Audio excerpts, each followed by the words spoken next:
Archers. So I wanted to talk to you guys today because I've gotten a lot of questions about bows lately. So I thought we would touch on a few things to do with your bows and how to take care of them, a little maintenance on them just to get the longevity out of them because, you know, you spend this money, you want to make sure it's going to last for you. So we're going to start with one of my bows this morning. This pretty bow is a Northwest Nomad Warriors bow. This bow is 28-inch draw length at 30 pounds. Mine is custom. It's purple on one side, got the black on the back. These bows were designed by Canyon. And these are produced and manufactured by Aleshia. Some of you that don't know Aleshia, they make exceptional bows. They've been doing this for forever. So they really know their bows. My bow has a custom string. It is custom black and purple to match my bow. This string was made by one of our fellow horse archers. His name is Eli Delaney. And I will try to drop his link below so you can check out some of his stuff. He knows these bows really well and is really good at making custom strings and makes them in about every color that you can think of to go with your bow. So I wanted to touch with you guys this morning on a couple things about just maintenance and overall care with these things. I have two bows with me today. I have my laminate bow, which runs somewhere around $350 without customization. They go up from there. This bad boy is the exact same bow, but done in a fiberglass. This is the bow that I recommend for any new horse archers. This is an absolutely wonderful bow, especially for the price. You're looking at about $100 on it. So it's something that you can learn with, you can throw on the ground if something were to happen with your horse and you don't feel bad. When I first got my bow, I treated it like glass. I was scared to death that I was going to mess it up in some way. Since then, I have watched tons of videos and seen some people do some crazy things with these bows that I would never do.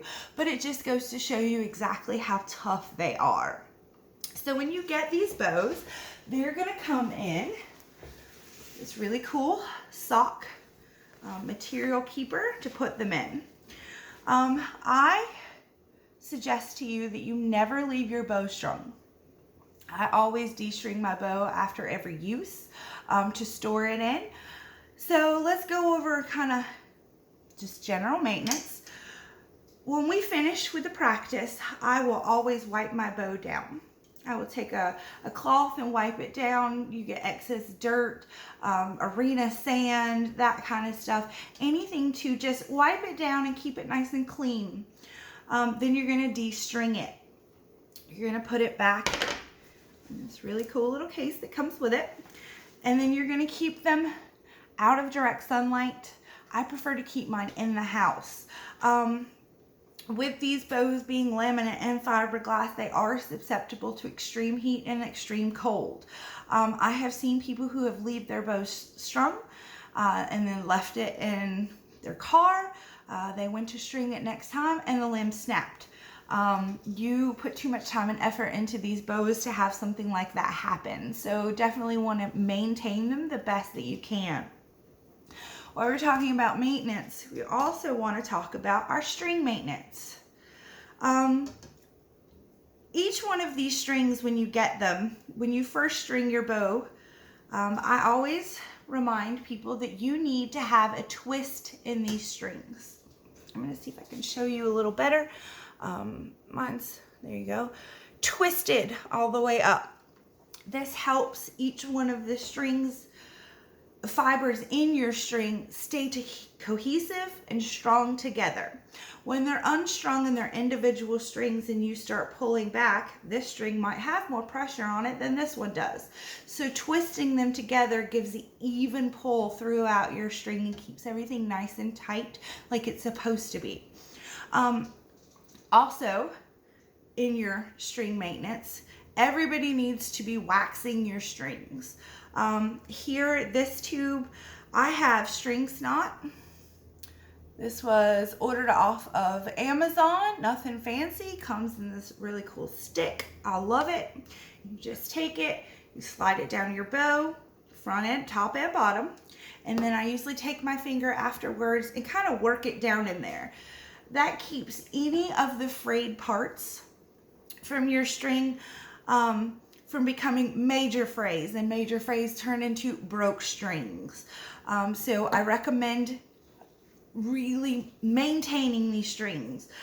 You can also, there are tons of different types of varieties of wax. I also have a Fred Bear bowstring wax here.